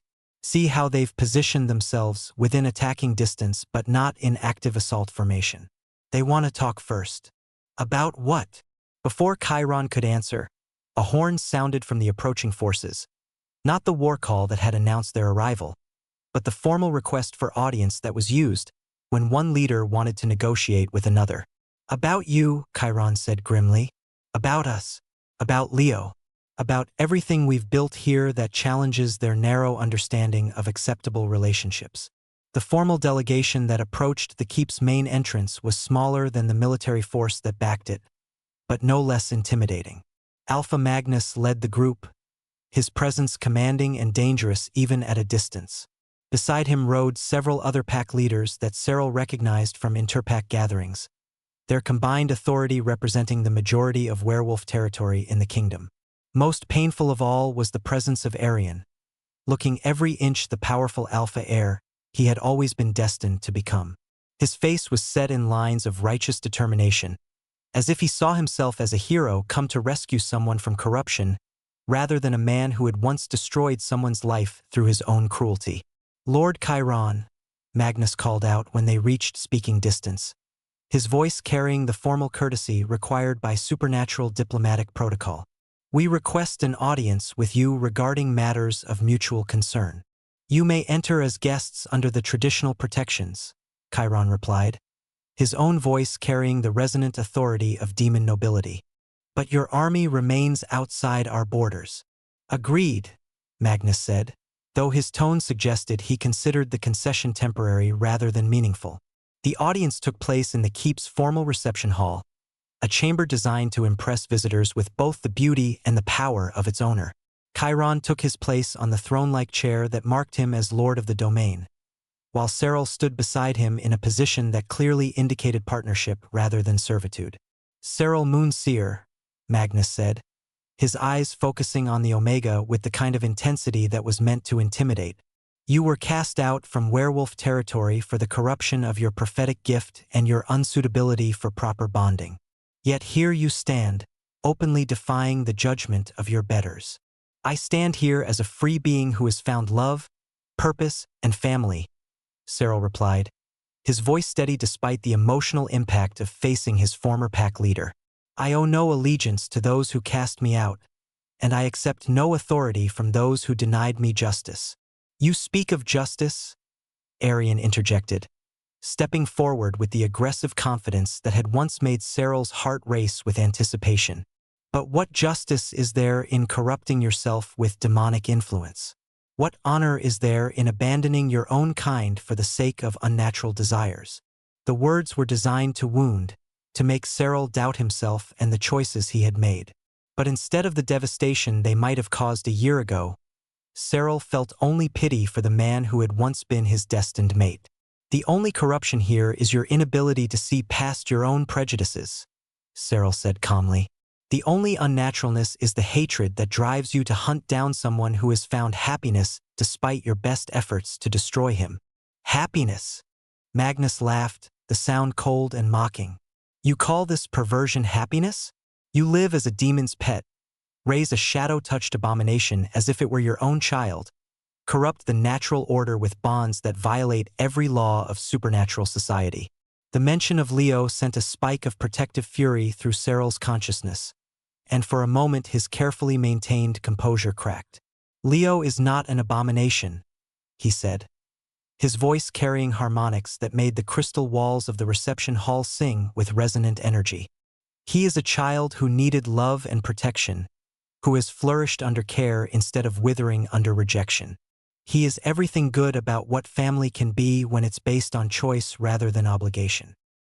He is shadow-touched, one of the other pack leaders said with disgust, a creature of darkness who will inevitably corrupt everyone around him. Such beings should be eliminated before they can spread their influence. The casual discussion of murdering a child sent rage flooding through both Cyril and Chiron, though the demon lord's reaction was more controlled and infinitely more dangerous. "You will not threaten the child," Chiron said, his voice dropping to the kind of quiet tone that made experienced warriors step back involuntarily. "Leo is under my protection, as is Cyril, and I will destroy anyone who attempts to harm them." "Your protection is exactly the problem," Magnus replied, apparently too arrogant or too stupid to be properly intimidated. "You have corrupted a werewolf Omega, stolen him from his proper place in supernatural society, encouraged him to form unnatural bonds that threaten the stability of our entire social order. I have provided sanctuary for someone your society cast out to die," Chiron corrected coldly. "I have offered love and partnership to someone your people treated as disposable. I have given a home to a child your communities would have murdered for the crime of being different." He rose from his throne, his supernatural nature becoming more visible as his careful control began to slip. "If that threatens your social order, then perhaps your social order deserves to be threatened." The confrontation might have escalated into immediate violence, but it was interrupted by the arrival of an unexpected presence. Leo appeared in the doorway of the reception hall. Having apparently slipped past the guards through the shadow-walking abilities he had been developing under Karen's tutelage. The child looked impossibly small in the vast chamber, but his presence immediately commanded attention from everyone present. The shadows around him moved in response to his emotional state, creating patterns that were both beautiful and unsettling. "Are these the bad people?" Leo asked, his young voice carrying clearly in the sudden silence. "The ones who hurt Cyril and want to hurt me too?" The innocence of the question, coming from a child who had learned to expect persecution for his very existence, struck the assembled werewolves like a physical blow. Several of them actually stepped back, as if Leo's mere presence was somehow threatening. "Yes," Cyril said gently, moving to kneel beside Leo and wrap him in a protective embrace. "But they can't hurt us here. Chiron won't let them." "Why do they hate us?" Leo asked, his dark eyes studying the werewolf delegation with the kind of curious directness that only children could manage. "We haven't done anything bad to them." It was Magnus who answered, his voice carrying the weight of absolute conviction. "Because you are unnatural, child. Your very existence violates the proper order of things, threatens the purity of supernatural bloodlines, encourages others to abandon their duties in favor of selfish desires." Leo considered this explanation with the seriousness that he brought to all adult conversations, then shook his head decisively. "That doesn't make sense," he said. "Cyril takes care of me and teaches me things and makes sure I'm not scared at night. Chiron protects us and helps me control my shadows so they don't hurt anyone. We take care of each other like families are supposed to do. How is that bad?"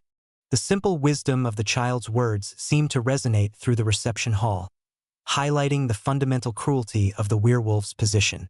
They were essentially arguing that love, protection, and mutual care were somehow evil when they occurred outside traditional boundaries. "Because it corrupts the natural order," Arian said, but his voice lacked its earlier conviction. "Because it encourages others to abandon their proper roles, to seek happiness in relationships that are forbidden for good reason." "What good reason?" Leo asked with the relentless curiosity of childhood. "If we're happy and we're not hurting anyone, why is it bad that we love each other?" The question hung in the air, unanswered and perhaps unanswerable within the framework of the werewolf's rigid worldview. But it was Cyril who provided the response that would define the confrontation's ultimate resolution. "There is no good reason," he said, his voice carrying the authority of someone who had found unshakable certainty. "There is only fear, fear of change, fear of difference, fear of admitting that your traditions might be wrong about something important." He stood, still keeping Leo close, and faced the delegation with the kind of quiet strength that came from absolute conviction. "I was rejected, humiliated, cast out to die for failing to meet your narrow standards of acceptability," he continued. "But instead of breaking me, that rejection led me to something infinitely better than anything I could have found within your rigid system." His gaze moved from face to face among the werewolf leaders, seeing the confusion and growing uncertainty that his words were creating. I found love based on choice rather than mystical compulsion. I found partnership based on equality rather than dominance and submission. I found family based on care and commitment rather than blood and obligation. I found purpose in using my gifts to protect and nurture rather than just to serve the political goals of pack leadership. The power that had been growing within him since his arrival at the Crimson Keep began to manifest visibly, his prophetic abilities creating cascades of light that showed glimpses of possible futures, images of supernatural communities working together instead of maintaining rigid divisions, children like Leo growing up valued for their unique gifts rather than persecuted for being different, love transcending the artificial boundaries that had kept different species isolated from each other. "This is what your hatred would destroy," Cyril said, his voice now carrying harmonics that made the very air shimmer with possibility. Not corruption or unnaturalness, but evolution. Not the breakdown of proper order, but its transformation into something better. The visions intensified, showing the werewolf delegates what their own communities could become if they embraced change instead of clinging to traditions that no longer served their people's best interests. They saw prosperity through cooperation, strength through diversity, happiness through acceptance of difference, rather than insistence on conformity. When the prophetic display finally faded, leaving the reception hall filled with normal light and stunned silence, it was Magnus who spoke first. "Impossible," he said, but his voice lacked conviction. "These visions could be false, designed to deceive us into abandoning our sacred traditions." "Then test them," Cyril replied simply. "Return to your territories and observe what actually happens when you try to suppress love, when you cast out those who don't conform, when you choose fear over hope. See whether your rigid adherence to tradition actually makes your people happier or stronger." The challenge was both simple and devastating, because it forced the werewolf leaders to confront the possibility that their entire worldview might be fundamentally flawed. It was Arian who provided the response that would determine whether this confrontation ended in violence or transformation. I need time to think," he said, his voice carrying uncertainty that would have been unthinkable from him just an hour earlier. "What I've seen here, what you've shown us, it challenges everything I believed about natural law and proper relationships." The admission was clearly difficult for him, and Cyril felt a moment of sympathy for the man who had once been his greatest source of pain. Changing fundamental beliefs was never easy, even when the evidence for change was overwhelming. "Then take that time," Chiron said, his own voice returning to diplomatic courtesy now that the immediate threat of violence seemed to have passed. "Return to your territories, consider what you've witnessed, discuss these matters with your people. We will be here when you're ready to continue this conversation." As the werewolf delegation prepared to withdraw, Leo tugged on Cyril's sleeve to get his attention. "Are they going to stop being angry at us?" the child asked hopefully. "I don't know," Cyril replied honestly, "but I think some of them might be starting to understand that we're not their enemies." As they watched the werewolf forces withdraw from the approaches to the Crimson Keep, Cyril felt cautiously optimistic for the first time since the confrontation began. The seeds of change had been planted, and while it would take time for them to grow into full transformation, the process had begun. But he also knew that not all of the werewolf leadership would be as open to change as Arian had proven to be, and that the ultimate resolution of this conflict would require even greater courage and sacrifice from everyone involved. The real test of their love, their family, and their vision for a better future was still to come. Chapter 8. The Choice of Hearts. 3 months after the werewolf delegation's departure, messengers began arriving at the Crimson Keep with reports that painted a complex picture of change and resistance throughout the supernatural territories. Some communities were indeed beginning to reconsider their traditional attitudes toward interspecies relationships and non-conforming individuals. Others were doubling down on conservative positions, viewing any deviation from established norms as existential threats to their way of life. The most significant development came in the form of a formal letter from Arian himself, written in his own hand and bearing the official seal of the Stormclaw Pack. The letter requested a private meeting, not as part of a military delegation or political negotiation, but as a personal conversation between individuals who shared a complicated history. He wants to apologize, Cyril said after reading the letter several times, still struggling to process the implications, and to ask for my help in understanding what he witnessed during the confrontation. Chiron studied his partner's face with the kind of careful attention that had become habitual whenever Cyril's past intruded on their present happiness. How do you feel about seeing him again? Nervous, Cyril admitted, but also curious. The Aryan I knew would never have admitted uncertainty, never would have requested help from someone he had rejected. If he's genuinely changed, if he's truly trying to understand rather than just to manipulate, then it could represent a significant opportunity for broader change, Chiron finished. But it could also be a trap, an attempt to separate you from the security of our territory so that other forces can move against you. It was a reasonable concern, and one that Cyril's prophetic abilities should have been able to address. But when he tried to look into the possible futures surrounding Arian's request, the visions were frustratingly unclear, showing multiple contradictory outcomes depending on choices that hadn't been made yet. I think I need to take the risk, Cyril said finally. If there's a chance that Arian has genuinely changed, if this meeting could help bridge the divide between our communities, then the potential benefits outweigh the dangers.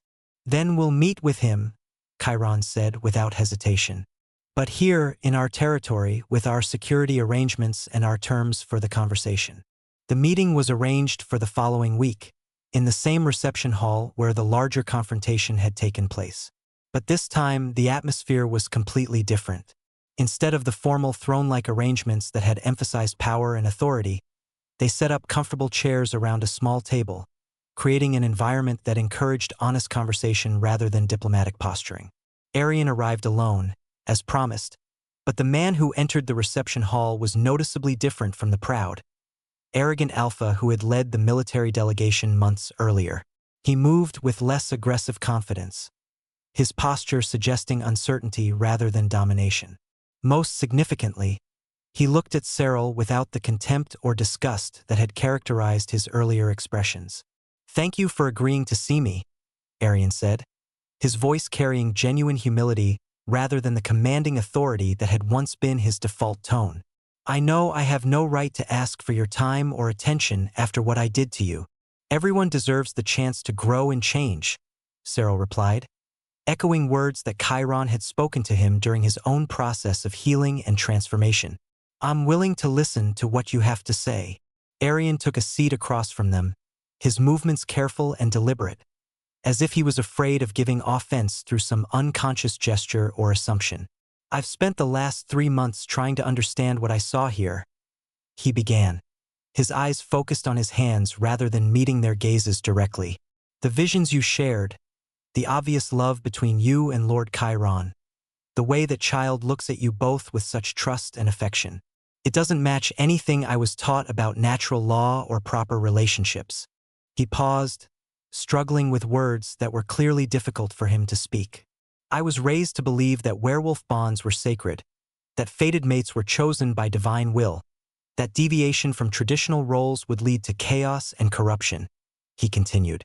"When I rejected our bond, I told myself I was protecting the pack from weakness, preserving the purity of our bloodline, making the hard choices that leadership requires.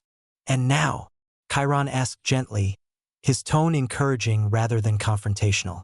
"Now I think I was afraid," Arian admitted, his voice barely above a whisper. "Afraid of vulnerability, afraid of being tied to someone who might challenge my assumptions, afraid of having to grow beyond the narrow understanding of strength that I had been taught." The admission was clearly painful for him, and Cyril felt an unexpected surge of sympathy for the man who had once been the source of his greatest heartbreak. "What changed your mind?" Cyril asked. Arian finally looked up, meeting his eyes directly for the first time since his arrival. "Watching you with Lord Chiron and the child," he said. "Seeing the way you support each other, the way you've built something beautiful from the ruins of what I destroyed. Realizing that my rejection didn't break you, it freed you to find something infinitely better than what I could have offered." The words carried a weight of genuine regret that went far beyond simple apology. "I've also been watching what's happening in our own territories," Arian continued. The rigid enforcement of traditional bonds, the way we cast out anyone who doesn't conform to expected roles, the isolation that comes from refusing to consider new possibilities. We're not stronger for our purity, we're becoming stagnant, brittle, unable to adapt to changing circumstances. He leaned forward slightly, his expression earnest and focused. I want to learn from what you've built here. I want to understand how to create the kind of acceptance and cooperation that allows different beings to thrive together. And I want to make amends for the harm I caused, not just to you but to everyone who has suffered because of the attitudes I used to represent. It was exactly the kind of transformation that Cyril had hoped might be possible, but hearing it expressed so directly was still overwhelming. What specifically are you asking for? Chiron inquired, his diplomatic instincts engaging as he recognized the potential significance of what was being offered. Guidance, Arian replied. Help in understanding how to change centuries of tradition without destroying the positive aspects of pack structure. Advice on how to create space for different kinds of relationships while maintaining the security and support that traditional bonds provide. He turned back to Cyril, his expression vulnerable in a way that the old Arian would never have allowed. And forgiveness if you're willing to give it. Not because I deserve it, but because I need to know that change is possible, that people can grow beyond their worst choices. Cyril was quiet for a long moment, processing not just Arian's words, but the complex emotions they stirred up. The man who had destroyed his old life was asking for help in building something new, and the irony wasn't lost on him. I forgive you, he said finally, the words carrying more healing power than he had expected. Not because what you did was acceptable, but because holding on to anger would prevent both of us from moving forward. He paused, considering the broader implications of what Arian was proposing. As for guidance, I think the key is to start small, Cyril continued. Don't try to revolutionize your entire social structure overnight. Begin by creating safe spaces for individuals who don't fit traditional categories. Show your people that diversity strengthens rather than weakens community bonds. Focus on shared values rather than rigid rules, Chiron added. Build connections based on what beings have in common rather than the ways they differ from established norms. The conversation that followed lasted well into the evening, covering practical strategies for social change, philosophical questions about the nature of love and family, and personal reflections on the journey from rejection to acceptance. By the time Arian prepared to leave, all three of them were emotionally exhausted but cautiously optimistic about the possibilities for broader transformation. There's something else I need to tell you, Arian said as he prepared to depart. Not all of the pack leaders are as open to change as I've become. Some of them see your influence as an existential threat to werewolf culture, and they're planning more aggressive action to eliminate what they call the corruption you represent. The warning sent a chill through both Cyril and Chiron, though neither was entirely surprised by the news. What kind of action? Chiron asked. They're forming a coalition with human supernatural research groups and some of the more conservative vampire clans, Arian explained grimly. The plan is to declare this territory a threat to supernatural stability and authorize whatever measures are necessary to eliminate that threat. Including military action against our family? Cyril asked, thinking immediately of Leo and the other residents of the Crimson Keep who had found sanctuary in their community. Including that, Arian confirmed. I've been trying to argue against it, but my influence is limited. My own transformation is seen as evidence that your corruption is spreading rather than proof that change can be positive. The implications were staggering, but they also clarified the stakes of the larger conflict they were facing. How long do we have? Chiron asked, his mind already shifting to tactical considerations. Maybe 6 months, Arian replied. Long enough for them to coordinate their forces and develop strategies for dealing with your supernatural defenses, but not much longer. As they prepared for what might be their final battle to protect the life they had built together, Cyril reflected on how far they had all come from the rejection that had started this journey. What had begun as personal heartbreak had evolved into a conflict that could reshape the fundamental structure of supernatural society. But whatever came next, they would face it as a family. Him, Chiron, Leo, and all the other beings who had found acceptance and love in their mountain sanctuary. And sometimes that was all the strength anyone needed to change the world. Chapter 9, The Final Stand. The attack came at dawn on the winter solstice, when the mystical energies that protected the Crimson Keep were at their most vulnerable. Despite months of preparation and Cyril's prophetic warnings, the coordinated assault by the supernatural coalition caught them off guard with its sheer scope and sophistication. Cyril woke to the sound of Leo screaming, the child's shadow abilities exploding outward in chaotic patterns that spoke of terror beyond his ability to control. Through their bedroom windows, he could see the approaches to the keep crawling with hostile forces. Not just werewolf warriors, but human military units equipped with supernatural-specific weapons, vampire strike teams moving with predatory coordination, and siege engines that crackled with magical energy designed to breach their mountain fortress. How many? Chiron asked, pulling on armor that had been forged in the early days of his exile when survival had required constant vigilance. Thousands, Cyril replied, his prophetic abilities showing him the full extent of the coalition forces. They've surrounded the entire mountain complex. This isn't just about capturing or eliminating us. They want to make an example that will discourage others from following our path. The irony wasn't lost on him that their love story, which had begun with rejection and exile, was now being treated as such a significant threat to the established order that multiple supernatural governments were willing to commit massive resources to destroying it. Karen's response was swift and decisive, drawing on centuries of experience with both military tactics and supernatural warfare. The keep's residents were organized into defensive positions that took advantage of their diverse abilities and the mountain's natural fortifications. Marcus led a team of vampire defenders in harassing strikes against the enemy's flanks. The Fey residents used their illusion magic to confuse and mislead attackers. Even Leo, despite his youth, contributed by using his shadow abilities to scout enemy positions and relay information to the defenders. But it quickly became clear that they were massively outnumbered and outgunned. The coalition forces had come prepared for a siege, with supplies and equipment that could sustain them for months if necessary. More importantly, they had brought specialists who understood the nature of Karen's supernatural defenses and had developed specific countermeasures. "We can't win this through conventional fighting," Chiron said during a brief tactical meeting between waves of attacks. "Our best hope is to hold out long enough for help to arrive, or to find some way to break their coalition through non-military means." "What kind of help?" Cyril asked, though he suspected he already knew the answer.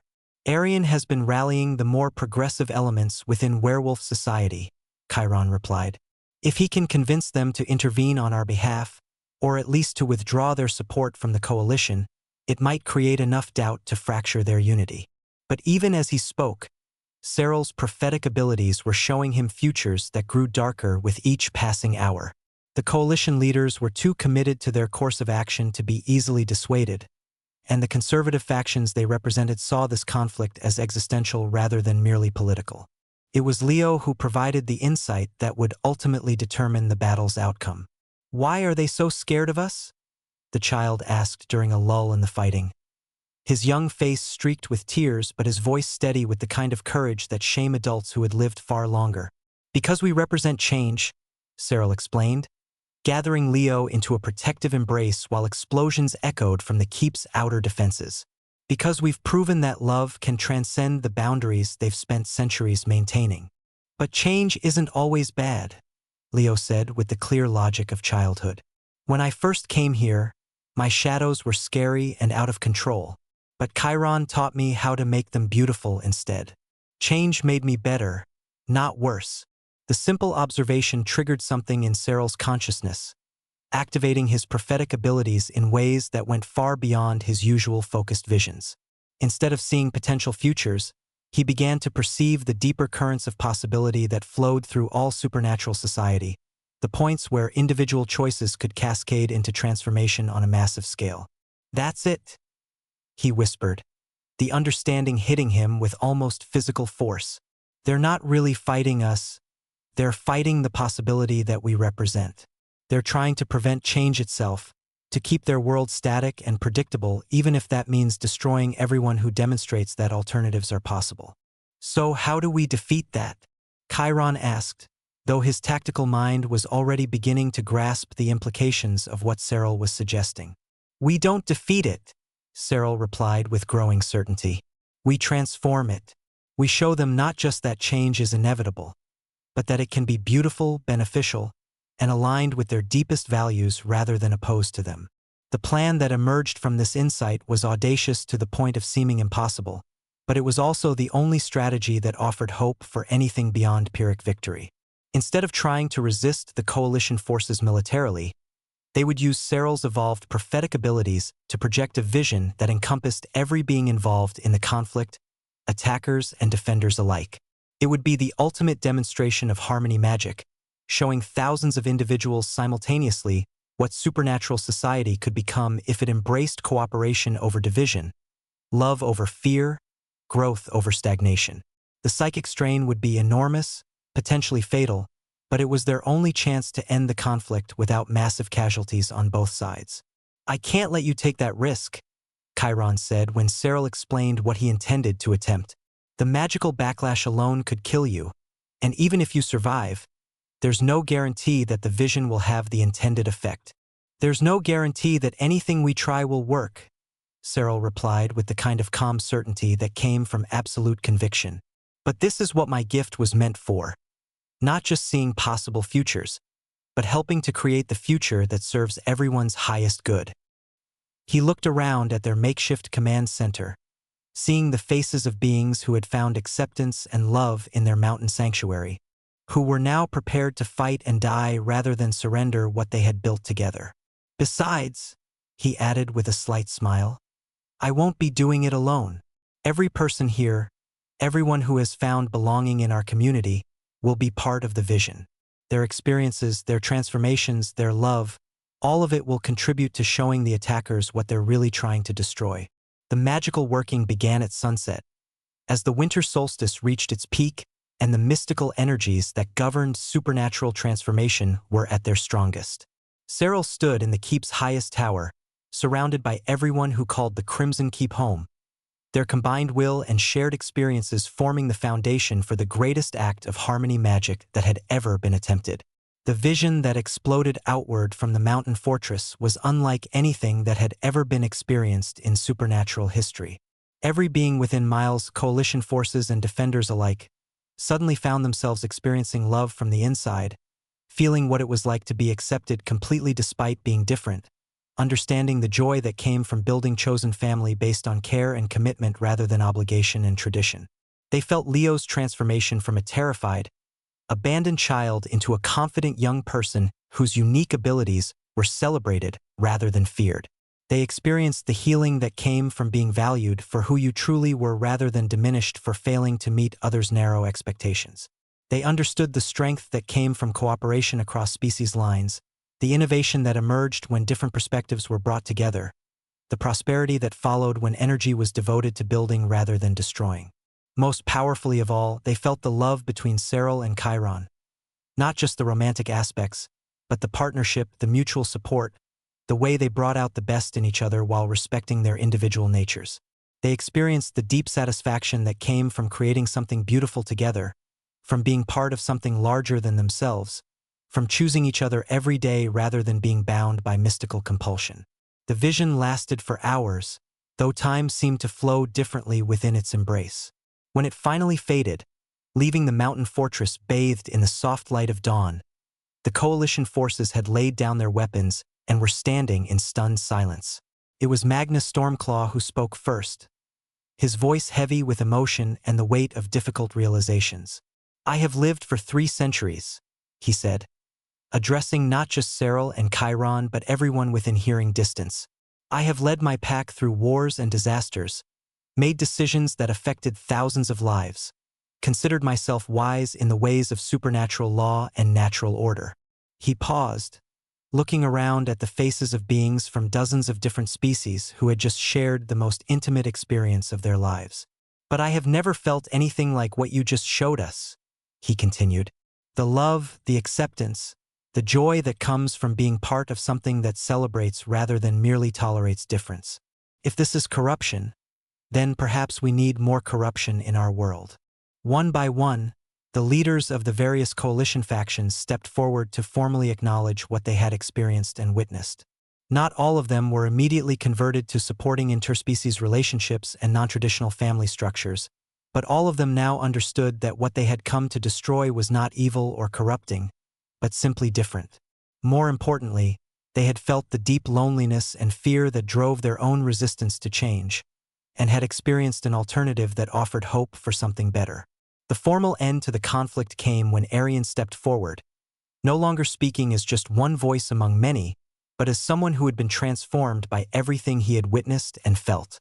"I call for the immediate cessation of all hostilities," he announced, his voice carrying the authority of someone who had found unshakable moral certainty. "What we came here to destroy is not a threat to supernatural society. It's an evolution of it. And evolution is not something to be feared or resisted, but embraced and celebrated." As the coalition forces began to withdraw, many of their members stopping to speak with residents of the Crimson Keep about what they had experienced, Cyril found himself surrounded by his chosen family, Karen's arms around him, Leo pressed against his side, friends and allies gathering close to celebrate not just their survival but their triumph. "Is it over?" Leo asked, his young voice carrying hope tinged with uncertainty. "This part is over," Cyril replied, looking out over the mountains where the first real dawn of a new era was breaking over the supernatural world. "But the real work is just beginning. We've shown them that change is possible. Now we have to help them figure out how to make it happen." As the sun rose on a world that was already beginning to transform in ways that would have seemed impossible just days earlier, Cyril reflected on the journey that had brought them to this moment. It had begun with rejection and exile, with pain so profound he had wanted to die rather than continue living. But that pain had led to healing, rejection had led to acceptance, and exile had led to finding his true home. Most importantly, their personal love story had become part of something larger, a transformation that was giving hope and possibilities to countless others who had been marginalized by traditional supernatural society.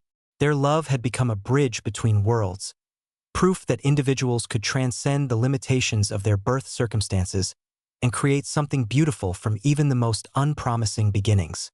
And as they prepared for the next chapter of their story, the work of building a more inclusive, accepting supernatural society, Cyril knew that their greatest adventures were still ahead of them. Epilogue: The New Dawn. 5 years after the Battle of the Crimson Keep, as historians had begun to call the confrontation that changed everything, the supernatural world had transformed in ways that even Cyril's most optimistic visions had barely dared to imagine.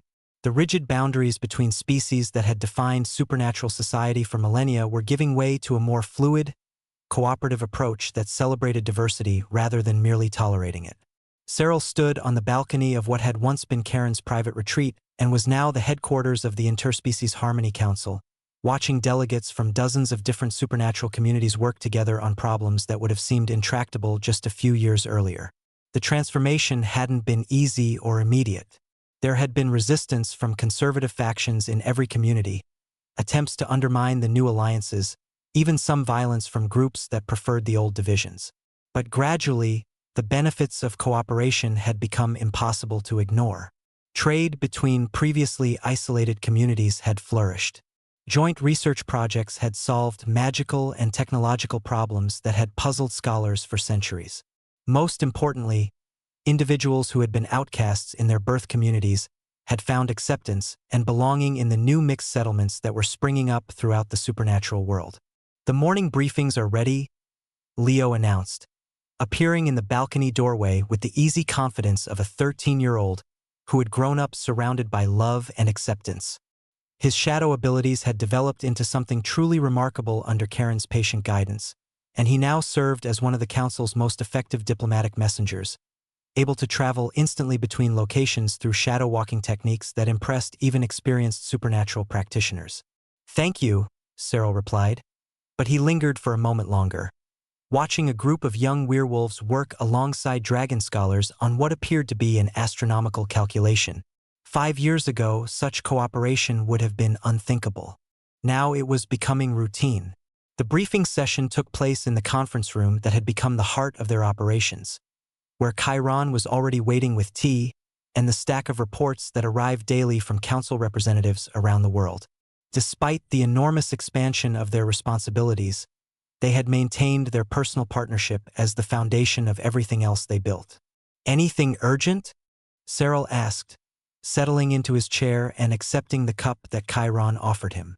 "Good news from the Eastern Territories," Chiron replied, his expression warm with satisfaction. "3 more vampire clans have formally requested council mediation for internal disputes involving cross-species relationships, and we have an interesting development from the werewolf territories." "Oh, Magnus has officially stepped down as alpha of the Stormclaw pack," Chiron explained.